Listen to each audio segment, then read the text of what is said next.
یہ اگلا سوال ہے کہ آپ نے کئی مرتبہ یہ حدیث بیان کی ہے کہ 6 لوگوں پر اللہ تعالیٰ نے لعنت فرمائی ہے، جن میں سے ایک میری سنت کو ترک کر دینے والا بھی ہے۔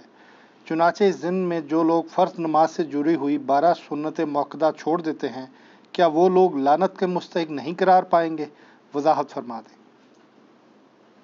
مجھے اس سوال میں جو سمیل آ رہی ہے وہ آپ لوگوں کو بھی آ گئی ہوگی بیسیکلی، جو وہ کہنا چاہ رہے ہیں۔ ہمارا ایک کلپ اپلوڈ ہوا تھا کہ جو لوگ نماز نہیں پڑھ سکتے سنتوں کے ساتھ، جن کو صرف عشاء کی 17 رکعتیں بتائی گئی ہیں، تو ان کو بتایا تھا ہم نے دن رات میں تو ٹوٹل رکعتیں 17 ہیں جن کی پوچھ آپ سے ہونی ہے، 2 فجر کی، 4 ظہر کی، 4 عصر، 3 مغرب، 4 عشاء۔ وطر اور سنت موقدہ یہ سب سنت عبادات ہیں، بلکہ نفلی عبادات ہیں۔ سنت جب ہم کسی کے اوپر بول رہے ہوتے ہیں تو اس سے مراد طریقہ ہوتا ہے۔ آپ قرآن و سنت میں اللہ تعالیٰ نے سنت کا لفظ اپنے لیے بھی استعمال کیا، سنت اللہ، کیا مطلب؟ اللہ کا طریقہ۔ یہ نہیں ہے کہ اللہ نے کچھ خود کر کے بتایا کوئی عبادت کا طریقہ، نہیں، اللہ تعالیٰ جو ڈیسیژن کرتا ہے، جس طریقے سے معاملات کو لے کے چلتا ہے، اس طرح نبی علیہ السلام کا بھی طریقہ کار ہے۔ جیسے نماز کا ہم کہتے ہیں سنت طریقہ، جیسے نبی علیہ السلام نے قیام کس طرح کیا، ہاتھ کیسے باندھے، رکوع میں کیسے کیا، تشہد میں کیسے بیٹھے، یہ سب کی سب طریقہ، ان معنوں میں یہ بات ہو رہی ہوتی ہے۔ تو نبی علیہ السلام، اسی کو آپ سنت ابراہیمی بھی کہتے ہیں، جو ہم کہتے ہیں کہ سنت قرآن سے بھی مقدم ہے۔ مقدم سے مراد ہے کہ قرآن سے پہلے ہے۔ قرآن میں تو بعد میں نازل ہوا نا، الحج اشہر معلومات، حج کے مہینے سب کو معلوم ہے، تو اس کا مطلب ہے حج کے مہینے قرآن نازل ہونے سے پہلے لوگوں کو معلوم تھے۔ ذیقعدہ، شوال، ذیقعدہ اور ذوالحجہ، کیونکہ شوال سے ہی لوگ نکل پڑتے تھے، دور دراز کے علاقوں کے لوگ، یہ 3 مہینے حج کے مہینے تھے۔ تو سنت ابراہیمی چل رہی تھی، وہاں جہاں پہ غلطیاں تھیں وہ اللہ نے دور کر دی۔ تو سنت کہتے ہیں طریقے کو۔ نبی علیہ السلام کا ایک مبارک طریقہ ہے، صحابہ کرام کا ایک طریقہ ہے جو نبی علیہ السلام سے انہوں نے سیکھا، اس طریقے سے وہ آگے ٹرانسفر ہوا۔ تو اب رہا یہ مسئلہ کہ یہ جو حدیث میں 6 لوگوں پہ اللہ کی لعنت ہے، اس میں تارک سنت کی بات آئی ہے، جو سنت کو ترک کرنے والا ہے۔ اور عربی لنگوسٹک میں اگر آپ سنت کو ترک کا معنی لینا تو یہ ہوتا ہے اس راستے کو چھوڑ دینے والا۔ اچھا، اگر آپ اس کا خدا نخواستہ یہ معنی لیں گے کہ نبی علیہ السلام کے جتنے بھی اعمال ہیں، چونکہ وہ سنت کی کیٹیگری میں تو فال کرتے ہیں، جیسے تہمد پہننا نبی علیہ السلام کا طریقہ تو ہے۔ اب کوئی شخص یہ کہہ سکتا ہے جو تہمد نہ پہنے وہ تارک سنت ہے اور اس پہ اللہ کی لعنت ہے۔ یہ حدیث جامعہ ترمذی میں ہے کہ 6 لوگوں پہ اللہ کی لعنت ہے۔ ترمذی والی روایت کمزور ہے، باقی کتابوں میں اس کی اسناد موجود ہے۔ مشکات میں 109 نمبر حدیث ہے، اور اس میں ایک وہ بندہ بھی ہے جو میرے اہل بیت کی توہین کرے، وہ بھی شامل ہے۔ تو کئی لوگ داڑھیاں پگڑیاں رکھ کے بھی اہل بیت کی توہین کر رہے ہیں، تو لعنتی وہ بھی ہوئے ہیں، تو ان کی داڑھی پگڑیاں ان کے کام نہیں آنی ہے۔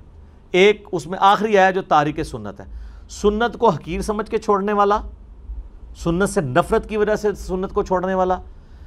ایک تفسیر اس کی بنے گی جو محدثین نے کی ہے۔ دوسری یہ ہے کہ اس سنت سے مراد وہ سنت ہے جو سنت واجبہ ہیں، یا وہ سنتیں جو فرائض میں شامل ہیں۔ فجر کی نماز پڑھنا سنت ہے کہ نہیں؟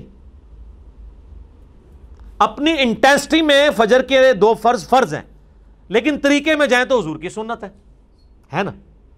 تو فجر کے 2 فرض وہ سنت ہے جس کو ترک کرنے والا لعنت کا مستحق ہے۔ تہمد وہ سنت نہیں ہے جس کو ترک کرنے والا سنت تارک سنت آئے گا۔ تو یہ 3 مفہوم بن جائیں گے۔ ایک ہو جائے گا حضور کا طریقہ، اس کو چھوڑنے والا حقیر سمجھ کے، نفرت کر کے۔ اگر کوئی تہمت سے نفرت کرے گا اس پہ لعنت فٹ ہو جائے گی۔ دوسرا یہ ہے کہ وہ کام تو فرض کر رہا تھا لیکن سنت طریقے پہ نہیں کر رہا تھا۔ نبی علیہ السلام نے ایک نماز کا طریقہ تعلیم فرمایا ہے، جس طرح کہ صحیح بخاری میں آتا ہے، سیدنا معاذ ابن جبل تھے یا حذیفہ ابن یمان تھے، جنہوں نے ایک شخص کو دیکھا بڑا تیزی سے نماز پڑھ رہا تھا، حذیفہ ابن یمان۔ انہوں نے کہا تو اس طرح ہی نماز پڑھتا رہا تو اس طریقے پہ نہیں مرے گا جو محمد صلی اللہ علیہ وآلہ وسلم کو اللہ نے تعلیم فرمایا۔ نماز تو وہ پڑھ رہا تھا لیکن حضور کی طرح وہ سجدے اور رکوع نہیں کر رہا تھا۔ مسند احمد میں حدیث ہے سب سے برا چور وہ ہے جو نماز کا چور ہو، جو رکوع اور سجدے صحیح نہ کرتا ہو، یعنی ٹھونگے مارتا ہو، صحیح طریقے سے کمر نہ سیدھی کرتا ہو۔ تو دوسرا مفہوم یہ ہو گیا۔ نمبر 1 مفہوم کیا ہوا؟ سنت سے نفرت کرنے والا۔ نمبر 2، کام تو فرض کر رہا تھا لیکن سنت طریقے پہ نہیں کر رہا تھا، غلط طریقے پہ کر رہا ہے۔ ایک بندہ نماز میں ہاتھ سر پہ باندھنا شروع کر دے تو نماز تو وہ پڑھ رہا ہے لیکن سنت طریقے پہ نہیں، یہ کمر پہ باندھ لے۔ اور نمبر 3، ایسی سنت چھوڑنے والا جو سنت فرض تھی، چاہے حقیر سمجھ کے چھوڑا یا بغیر حقیر کے۔ ایک بندہ کہ میں نماز کو حقیر تو نہیں سمجھتا لیکن سستی کی وجہ سے نہیں پڑھتا، وہ بھی لعنتی ہے۔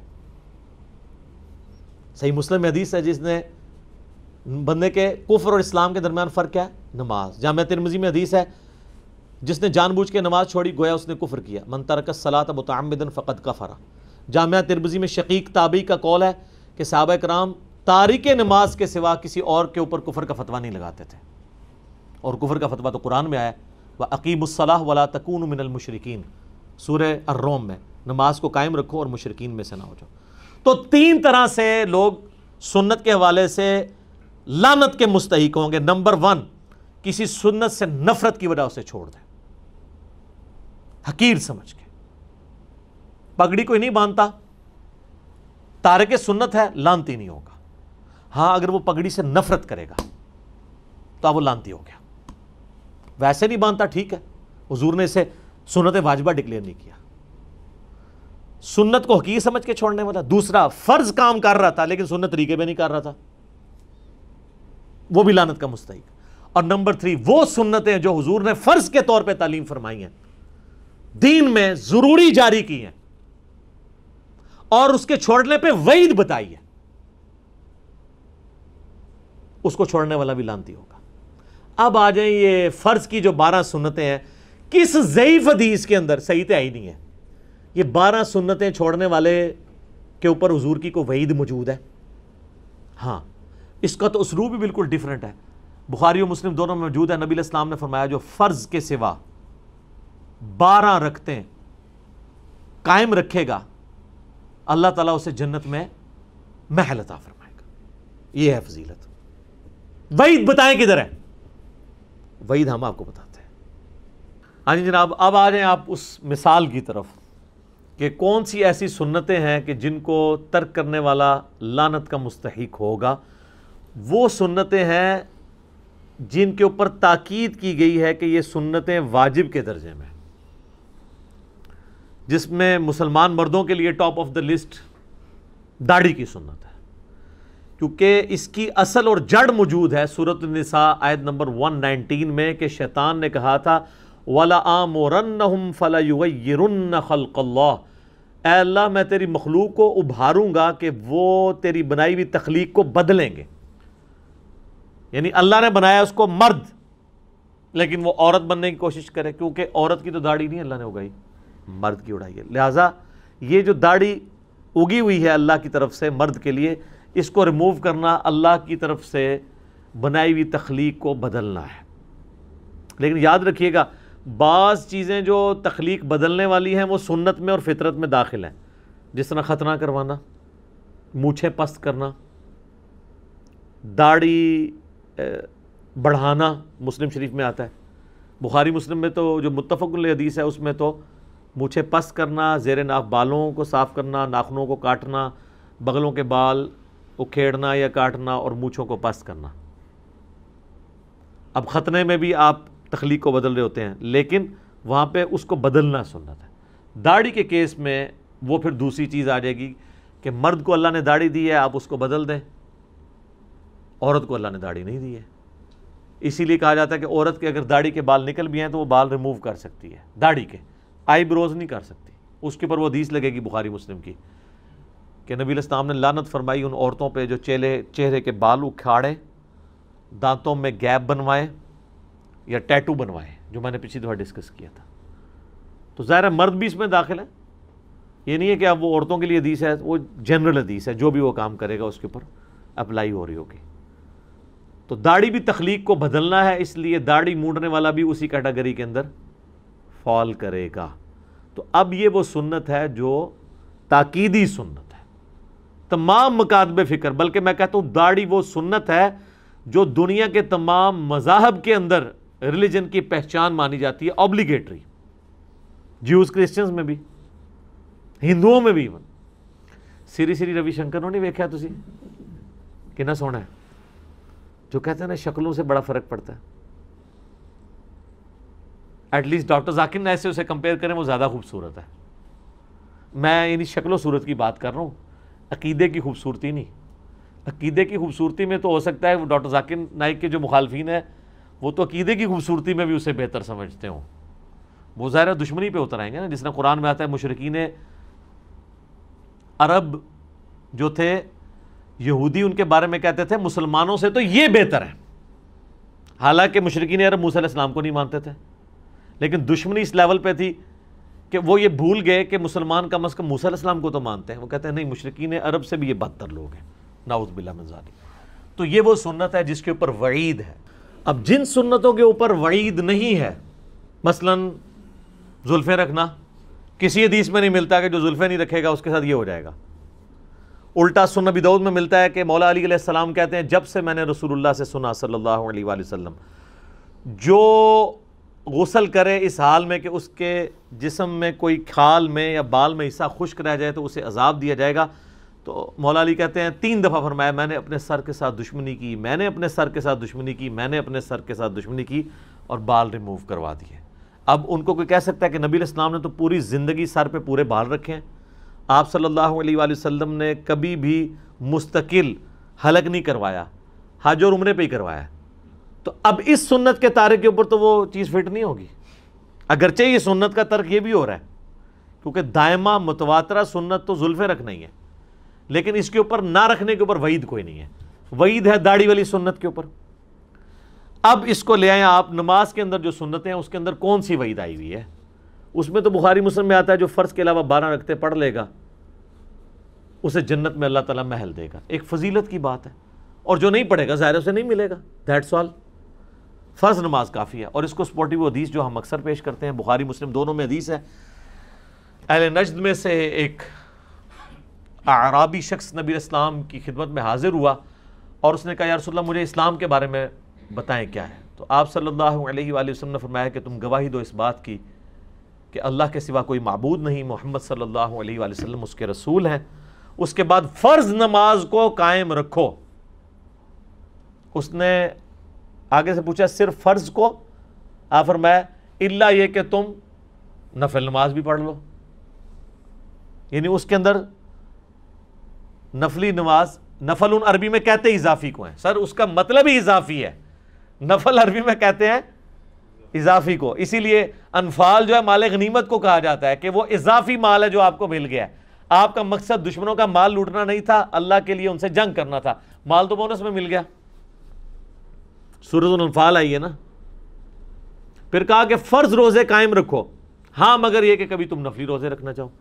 فرض زکوٰۃ ادا کرو, ہاں یہ کہ کبھی تم نفلی صدقہ کرنا چاہو. تو اس نے کہا یا رسول اللہ علیہ وسلم جو آپ نے مجھے بتایا نہ میں اس میں کمی کروں گا نہ زیادتی. تو جب وہ مڑا تو آپ علیہ السلام فرمایا اگر یہ اپنی بات پہ قائم رہا تو کامیاب ہو گیا. اور ایک اور حدیث بخاری مسلم میں آتی ہے کہ نبی علیہ السلام نے کہا کہ فرض نماز قائم رکھ, فرض زکوٰۃ دے, فرض روزے رکھ. اس نے کہا یا رسول اللہ نہ میں کمی کروں گا نہ زیادتی. تو آپ علیہ السلام جب وہ مڑا تو آپ فرمایا کسی نے اگر کوئی جنتی شخص دیکھنا تو اس کو دیکھ لو. تو فرض نماز تھی. فرض نماز تو وہی ہے جسے عموماً فرض نماز کہا جاتا ہے. اب انہوں جو رکھتے ہیں جوڑی ہوئی ہیں ساتھ, پھر اس میں مؤکدہ بھی ہیں غیر مؤکدہ بھی ہیں. کتنی ہیں؟ یہ بھی فقہ کی ٹرم میں, عربی میں 2 ہی چیزیں ہیں حدیث کی ٹرم میں, فرض نماز اور نفل نماز. نفل ان اضافی, فرض وہ. نفل ان میں اب آپ کی سنت مؤکدہ بھی ہے غیر مؤکدہ بھی ہے. واجب جس کو یہ کہہ رہے ہیں وطر, وہ بھی جو ہے وہ سنت مؤکدہ میں, سنن دارمی میں, سنن کبریٰ البیہقی میں, باقی کتابوں میں موجود ہے مولا علی کا قول کہ وطر سنت ہیں سنت ہیں سنت ہیں لیکن انہیں مت چھوڑو. یعنی سنت یعنی حضور کا طریقہ تو ہے, اور اس اعتبار سے وہ کہہ رہے ہیں یہ سنت کی کیٹیگری میں فال کرتا ہے اپنی انٹینسٹی کے مطابق, تو اسے مت چھوڑنا. لیکن اسے مت چھوڑو مراد یہ کہ فرض تو نہیں ہے لیکن یہ تاکیدی سنت ہے, اس پہ عمل کر لو. وعید پھر بھی کوئی نہیں. تو لہٰذا جو سنت مؤکدہ تاکید کی گئی سنتیں ہیں, ہماری کوشش ہوتی ہے ہم اسے پڑھیں. کبھی کبھار کبھی کوئی علمی مصروفیت کی وجہ سے چھوڑنی پڑ جائیں یا کبھی سفر کی وجہ سے, وہ ایک علیحدہ چیز ہے. ادروائز عموماً کوشش ہوتی ہے کہ سنتیں بھی پڑھی جائیں. لیکن اگر کوئی چھوڑ بھی دیتا ہے اس کے اوپر کوئی وعید نہیں ہے، کوئی وہ حرام کا مرتکب نہیں ہے، وہ کوئی لعنت کا مرتکب نہیں ہے، ورنہ آپ نے جب اصول ایک طے کیا ہے پھر آپ چھوٹی چھوٹی سنتوں کے اوپر بھی وعیدیں لگائیں گے۔ ہاں بعض سنتیں ایسی ہیں جو طریقے کے طور پہ آپ علیہ السلام نے تعلیم فرمائی اور اس کے ساتھ وعید بھی کہہ دی۔ مثلا صحیح مسلم میں حدیث ہے کہ دائیں ہاتھ سے کھانا کھاؤ، بائیں ہاتھ سے شیطان کھاتا ہے۔ اب یہ وعید آ گیا کہ یہ شیطانی طریقہ ہے، جب شیطانی طریقہ ہوگا خود ہی لعنت کا مستحق ہو جائے گا۔ اور مسلم شریف میں ایک حدیث ہے، نبی علیہ السلام نے ایک بندے کو دیکھا بائیں ہاتھ سے کھانا کھا رہا ہے، آپ نے فرمایا دائیں ہاتھ سے کھا، تو اس نے اپنی وہ جس کو کہتے ہیں شرمندگی بچانے کے لیے کہا کہ میرا تو دائیں ہاتھ کام نہیں کرتا، تو آپ کی مبارک زبان سے الفاظ نکلے کہ پھر دائیں ہاتھ تیرا نہ ہی اٹھے۔ وہ ایک آدھ کو تو ایگزامپل بنایا جاتا نا وعید میں، تو اس کے ہاتھ پہ اسی ٹائم فالج گرا، اس کا ہاتھ پھر کبھی منہ تک نہیں پہنچا، اس نے نبی کے ساتھ غلط بیانی کی تھی۔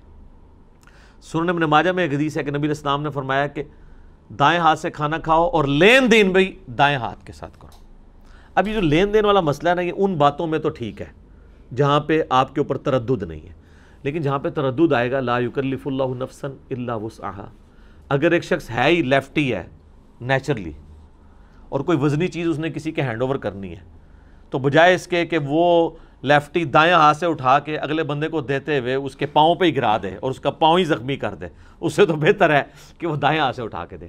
ہاں نوٹوں کا لین دین کرنا ہے، کوئی پاؤ کی 1 کلو کی 1.5 کلو کی چیز ہے وہ آپ دائیں ہاتھ سے ایک لیفٹی کر لے، لیکن اب اگر اس نے باقی وزنی چیزیں اس سے اٹھانی شروع کر دی ہیں، یا وہ اب ہے تو وہ لیفٹی ہے اور وہ کوشش کرے کہ جی وہ دائیں ہاتھ سے جانور قربان کرنا سنت ہے، اور وہ پکڑ لے دائیں ہاتھ کے اندر، اتنی دیر میں جانور ہی بھاگ جائے اس کے نیچے سے، کیونکہ وہ تو صحیح بخاری مسلم میں موجود ہے نا کہ اپنی چھری کو تیز کرو اور جانور کو آرام پہنچاؤ۔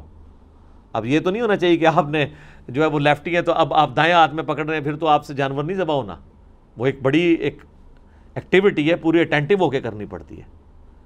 تو یہ وعیدیں فٹ کرتے وقت ذرا احتیاط کرنی چاہیے، اور یہ جتنے لوگ کر رہے ہوتے ہیں یہ جاہل علماء ہوتے ہیں، بڑے علماء یہ حرکت کبھی نہیں کرتے، انہیں دین کے اصول اور مبادی پتہ ہے، اسی لیے جب وہ باتیں کرتے ہیں نا، جب ان کے اپنی دم پہ پاؤں آتا ہے نا، پھر آپ کو پیورلی علمی باتیں وہ کرتے ہوئے نظر آئیں گے۔ جس طرح یہ بھی آج کل جلالی صاحب کو آپ دیکھیں، وہ لگ رہا ہے جی پیور علمی باتیں کر رہے ہیں، وہ تو بھول گئے آپ کے وہ بریلوی بھی تھے، ہر چیز کو علم کی کیٹیگری میں لے کے آ رہے ہیں، حتیٰ کہ بریلویت سے جو ہمارا سب سے بڑا اختلاف ہے کہ انہوں نے قرآن کی ہر آیات کے بارے میں یہ کہنا شروع کر دیا یہ یہودیوں کے بارے میں، یہ کافروں کے بارے میں، یہ آپ ہمیں نہ فٹ کرو، تو انہوں نے وہ یہودی علماء والی آیات، انہوں نے ابھی پچھلے دنوں ایک کلپ ریکارڈ کرایا انکشاف حق کانفرنس کے نام سے، وہ یہودی علماء کی جو کارستانیاں تھی وہ والی آیات انہوں نے ڈاکٹر طاہر القادری صاحب کے اوپر فٹ کی ہیں نام لے کے، اور پھر انہوں نے کہا کہ کوئی مجھے یہ نہ کہے کہ یہ یہودیوں کے بارے میں نازل ہوئی ہے، اگر یہ آپ کہیں گے تو میں بتاؤں گا یہ قرآن کی آیات میں اللہ نے ایک کریکٹر بتایا ہے، وہ کریکٹر اس زمانے میں بھی تھا آج بھی ہے۔ سبحان اللہ، پلاوے اس ویلے دا جدو تواڈے خراب بریلوی ہوئے نے تسی علمی گلاں کرنی شروع کرتی ہیں۔ ویسے جو تسی حرکت کی ہے بہت بری حرکت کی ہے کہ جب مانگ رہی تھیں خطا پر تھیں، بیڑا غرق تیرا یہ توبہ نہ کرے تھے، ٹھیک ہے۔ تو میں ابھی اس کے اوپر نہیں بول رہا، شاید بولوں بھی نہ، لیکن جب موقع ملے گا تو میں پھر انشاءاللہ اس معاملے پہ، کیونکہ بریلوی ابھی خود ہی ابھی انٹرنل جنگ اپنی بڑے اچھے طریقے سے لڑ رہے ہیں، سعید اسد صاحب اور عرفان شاہ مشدی صاحب، ان میں ناسبیت گھس آئی تھی، شکر ہے اس واقعے کی برکت سے وہ بھی اب جلالی صاحب کو مناظرے کا چیلنج کر رہے ہیں، تو یہ تو بڑی خوشائن بات ہے جو ان کے پیر خانے سے ہیں، عرفان شاہ مشدی صاحب، یہ دو ہی مناظر ہیں نا بریلویوں کے پاس، سعید اسد صاحب اور عرفان شاہ مشدی صاحب سینئر مناظرین میں سے۔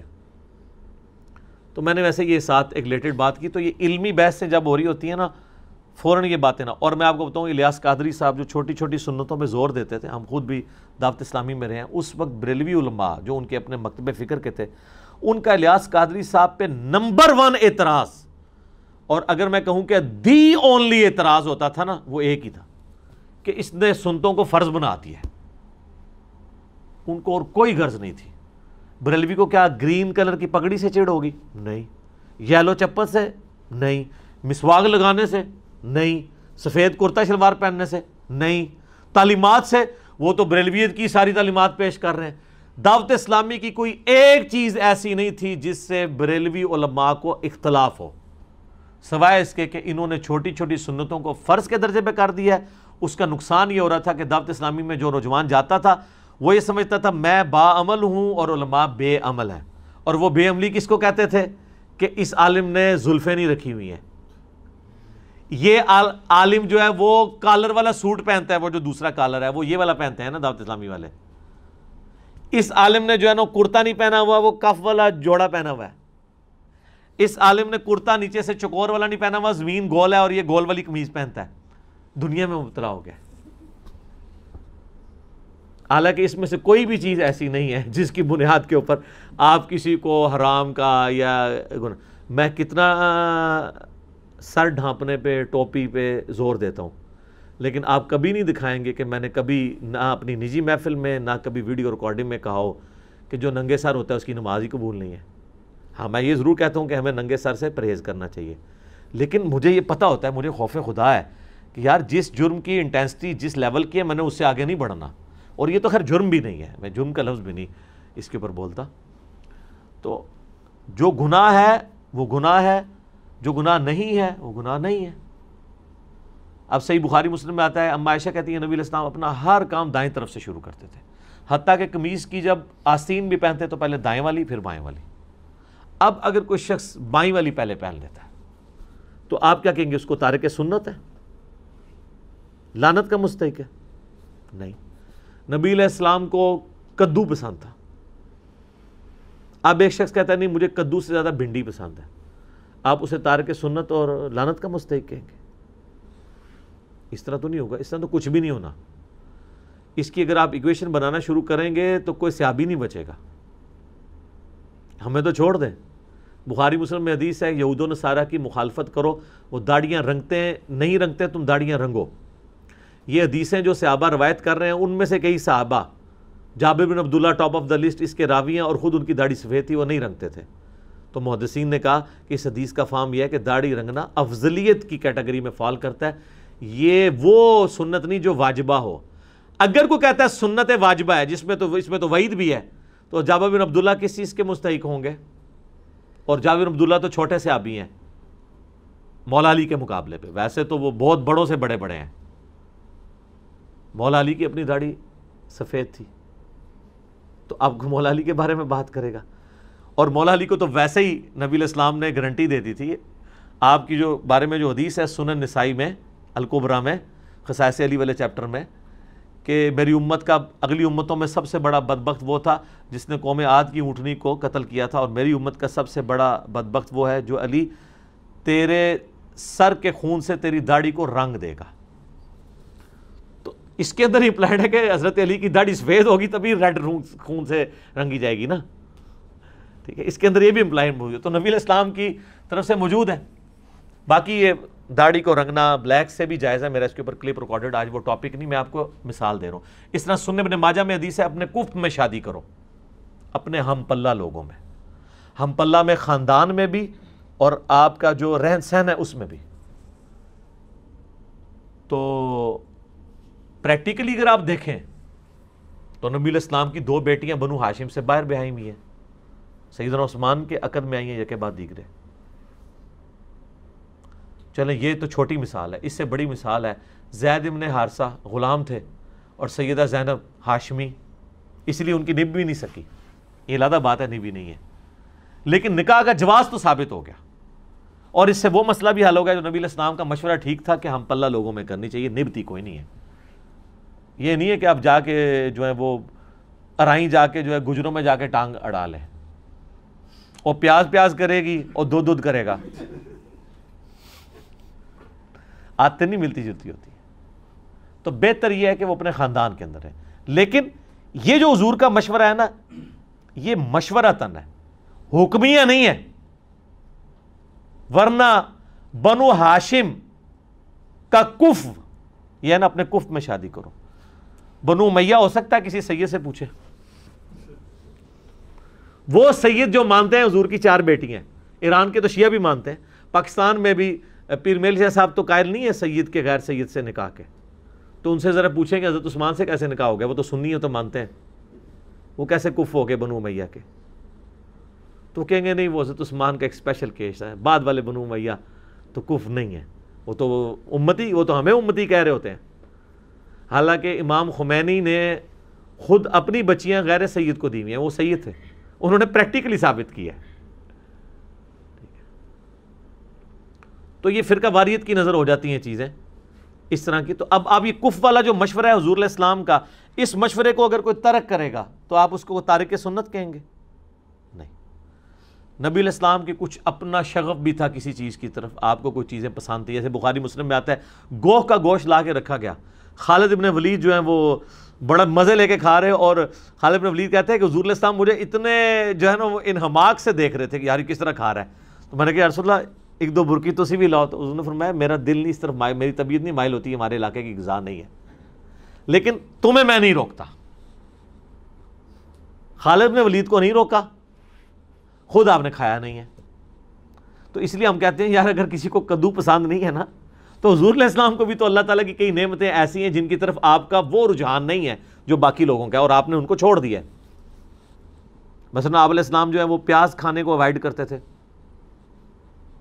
عام بندوں کے لیے تو صرف اتنا حکم ہے نا صحیح بخاری میں کہ پیاز کھایا ہو تو مسجد سے دور رہو جب تک دانت وغیرہ صاف نہ کرو، کیونکہ فرشتے اس سے بھاگتے ہیں.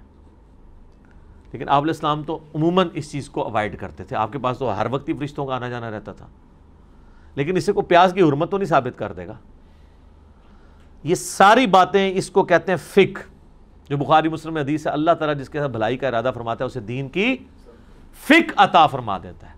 یہ ساری جو میں آپ کو آج ٹرمز سمجھا رہا ہوں نا، یہ ساری ٹرمز میں نے نہیں ڈیوائز کی ہیں، یہ صدیوں سے مسلمانوں کے ہاں ریناؤنڈ ہیں، اسٹیبلش ہیں، کتابوں میں لکھی ہوئی ہیں. لیکن جب یہ آپ کے ساتھ مناظرے پہ آتے ہیں نا تو یہ آپ کے ساتھ یہ باتیں نہیں ڈسکس کرتے، آپ کو نیچا دکھانے کے لیے ان باتوں پہ پردہ ڈالتے ہیں. واللہ ہمارے ساتھ آگے کوئی بندہ ڈسکشن کرتا ہے نا عام آدمی، مولوی کو تو ہم منہ ہی نہیں لگاتے، وہ تو فائدہ نہیں ہے. تو میں نے کبھی کوشش نہیں کی ہے کہ میں اس کو نیچا دکھاؤں اس اعتبار سے.